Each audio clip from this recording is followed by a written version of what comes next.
So let me begin by, first of all, a quick synopsis of the Ministry of Foreign Affairs.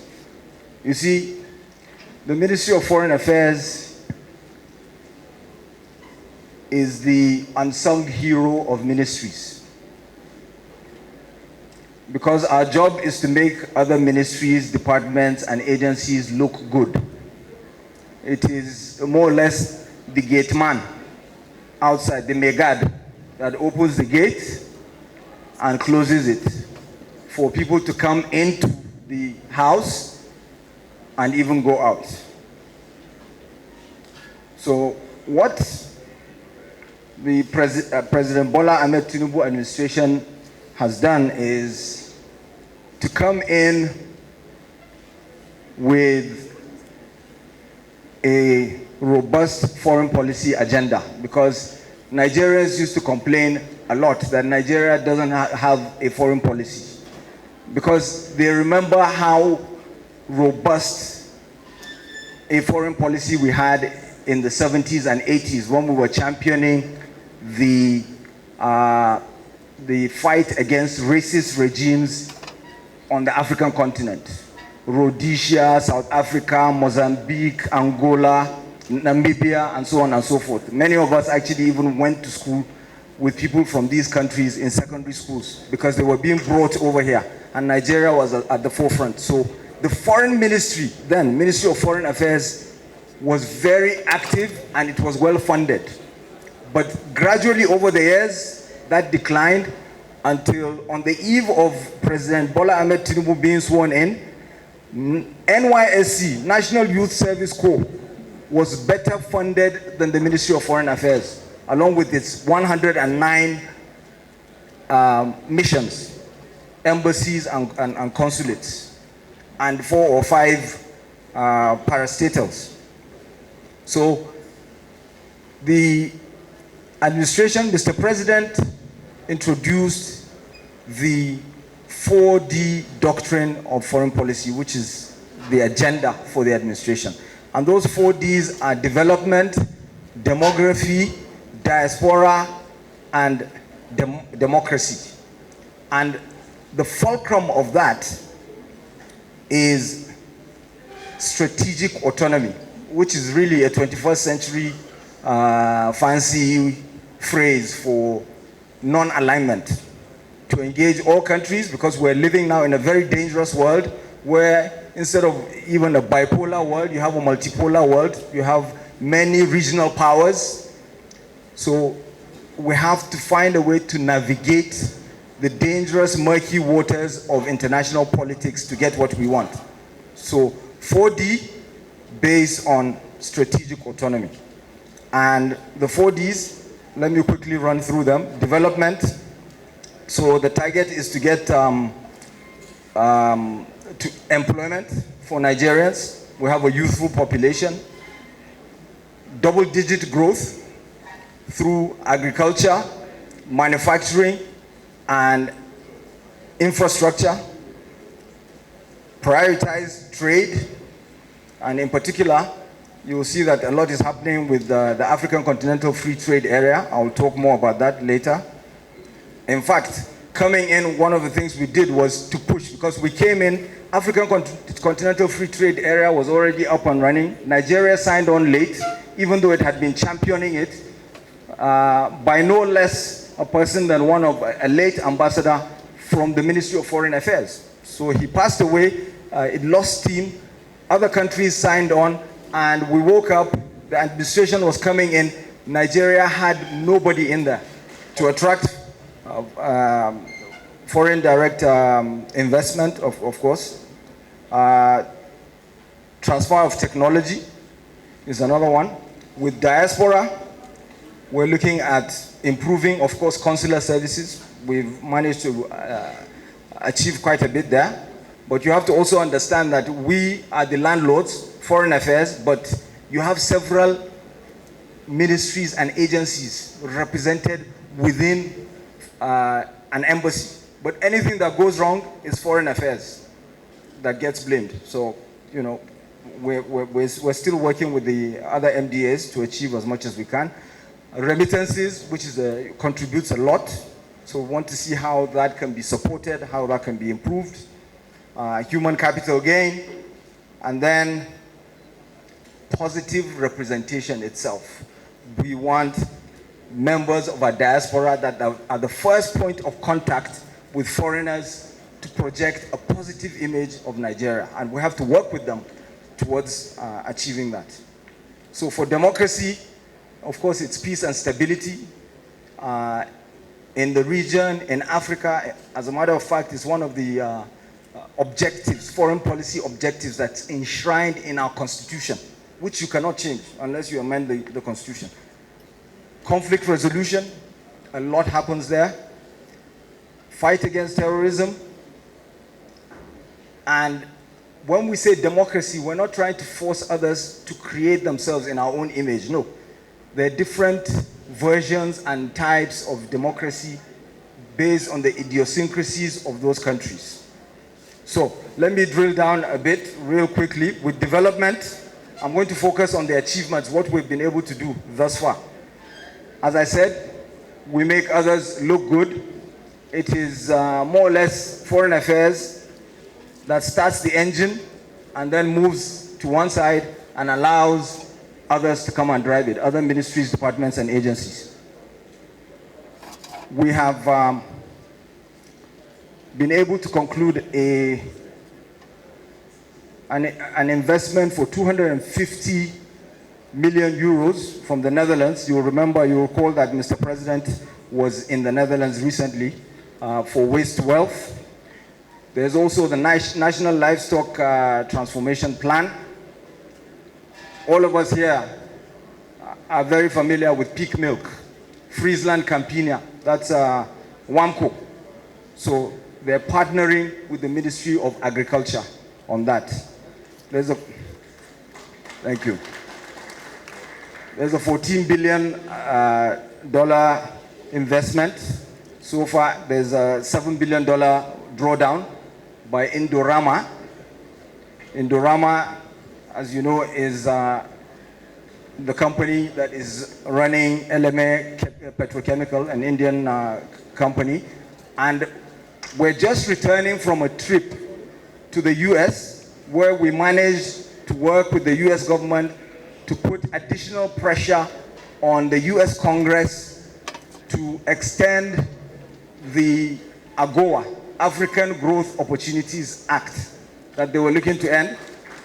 And our target, the Minister for Industry, Trade and Investment talked about the garment industry. Our target is to make sure that the garment industry moving forward is included in the exports for AGOA. But we have to do that working with the Americans because it has a wider value chain. So up to this point, it's just agriculture, but we want to expand it. $600 million IDICE, Digital Creative Enterprise with France. It was signed by myself and the French Foreign Minister. And of course, we've handed it over to Bosun Tijani, the Minister for Digital Economy. He witnessed the signing along with the Minister of Finance, with AFD coming in with 100 million euros. I told you, we start the engine and we move to one side. $2 billion Siemens electrification with 10 power transformers. 5, I think, are already in place. This one I take special pride in because when I was ambassador in Germany, I was part of the initial effort with the agreements that were signed and all of that. And of course, it slowed down. And President Tinubu, even before his cabinet was constituted, when I met him, when I came as ambassador, made it clear that this was one of his priorities. He wants to see it work. And he's visited Germany. Even before that, the German Chancellor visited him. So we're on the move on that. Then there is, we're dealing with all countries, like I said, equal opportunity. The National Atomic Energy Commission, the head of the National Atomic Energy Commission accompanied me to Russia, where we're negotiating an atomic energy partnership with Rosatom of Russia, which will be brought on barges to supply electricity. So that's ongoing. $500 million,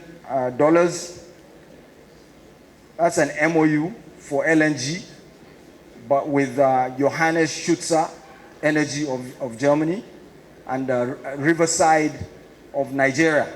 Again, I take special pride in that because I initiated it when I was ambassador, and thanks to President Tinubu, when he visited Germany, he facilitated the signing of that contract.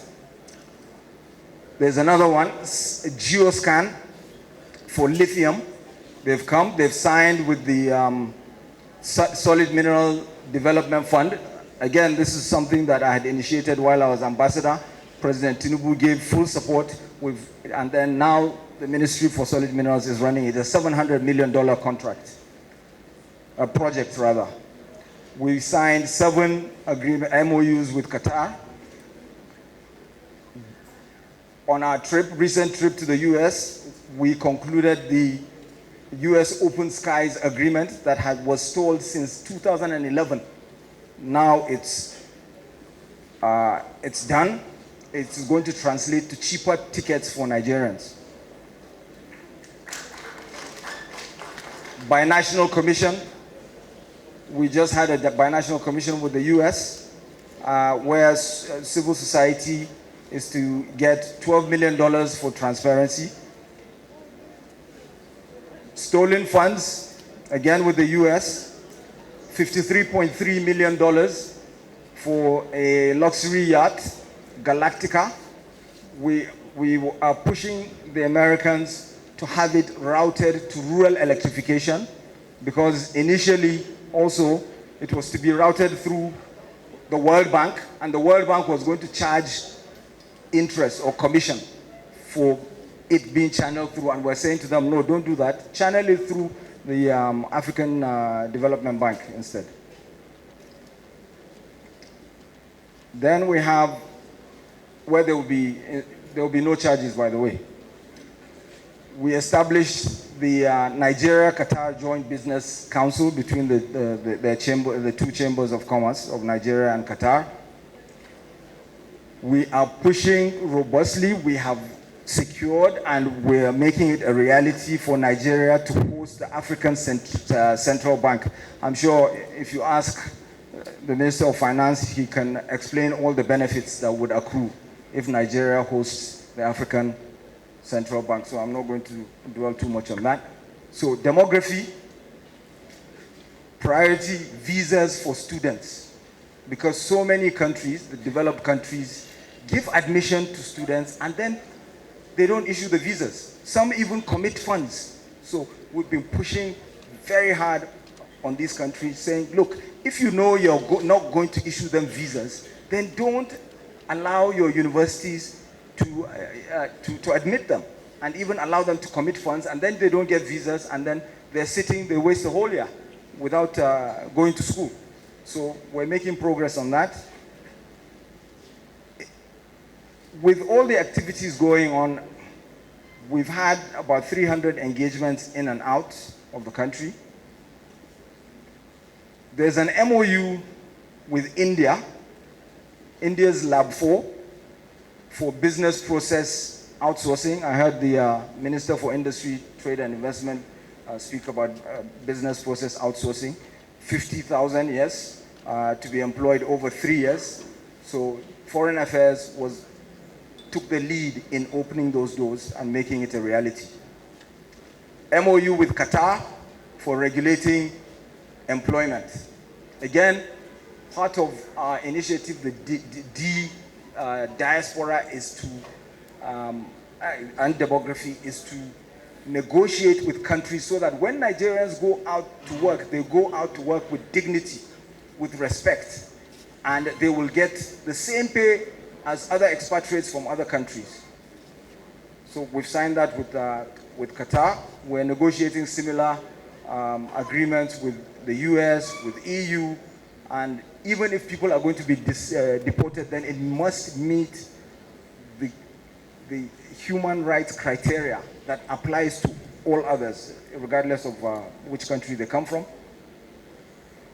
Increasing scholarship from Hungary, Australia, that is ongoing. Nordic countries actually give funds to those that they deport, even if they have to.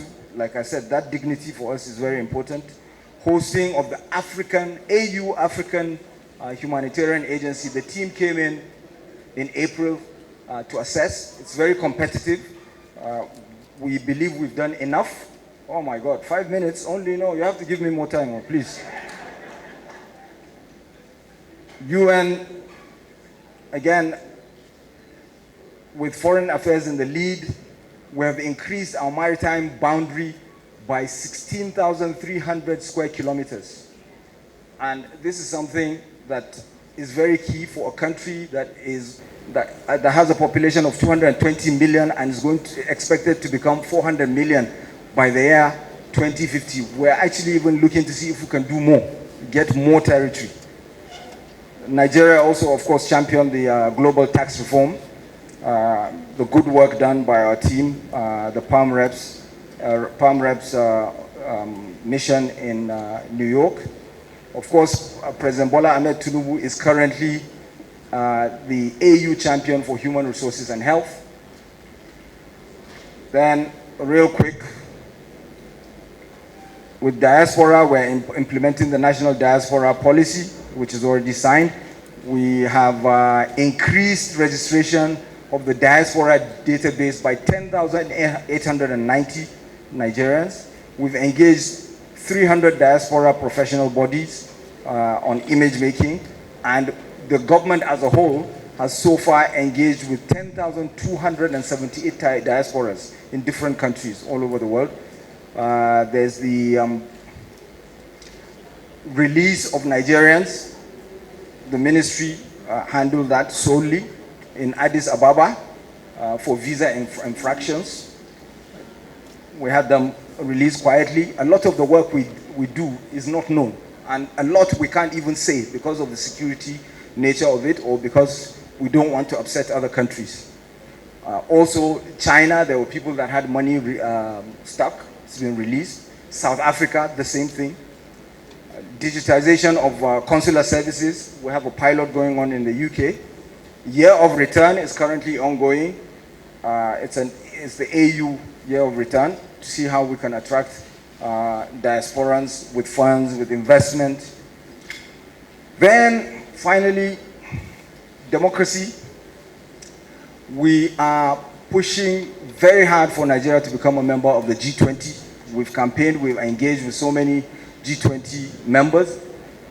All of them are very receptive to the idea, because you need Nigeria in there to be able to influence what happens in the global economy and speak out for others, because we have a big voice. We're also campaigning assiduously for membership, permanent membership of the UN Security Council. There's the ECOWAS trade liberalization scheme, where so far, based on the sensitization programs that the ministry has been handling, workshops, we have enrolled 933 Nigerian companies. 10,850 products have been registered. This is something that is very important, because that way you can avoid tax when Nigerian companies are moving goods and services within ECOWAS. Otherwise, they get taxed. See, President Bola Ahmed Tinubu is the leader of ECOWAS at the moment, and his objective is to reposition ECOWAS and with emphasis more on the community, not the systems of government and all of that. We have unconstitutional changes of government, of course, within the region. There are some, we should not just look at what has happened. We should look at what Nigeria has done to avert unconstitutional changes in government in other places. Sometimes when we see this tension, we intervene, we extract one leader or the other, or one faction or the other, and we actually even host them here. I'm not going to go into details. We have the Peace and Security Committee of the Council, of the African Union. And Nigeria is the only African country that has a permanent seat. We intend to make it, to make it stay that way. So it's the equivalent of the UN Security Council.